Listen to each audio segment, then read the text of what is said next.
Ontario's top COVID scientists called today for a circuit breaker and asked people to reduce their contacts by half. This will likely be the hardest wave of the pandemic. Ontario's Science Advisory Table says cases are doubling every 2 days.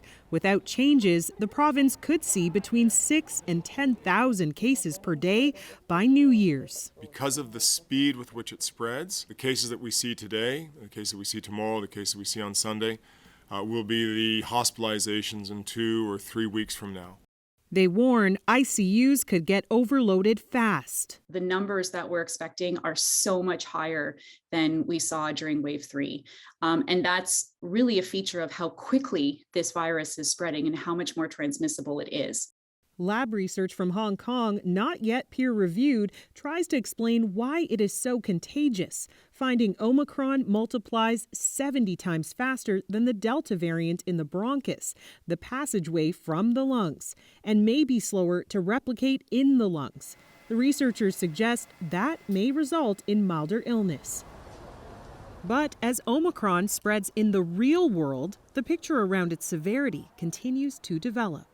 Despite early data from South Africa indicating a milder illness, the country is now seeing an increase in its hospitalizations and ICU numbers. I hope you're going to survive. We'll do the best we can, okay? Data from Denmark shows Omicron's hospitalization rate is similar to Delta, as the country struggles with its own surge.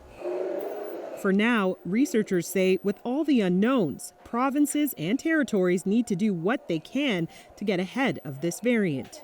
We need to prepare as much as possible in the time that we have to try and blunt this. The ability to stop this is likely gone. It's already here. It's already moving. Tashana Reid, CBC News, Toronto.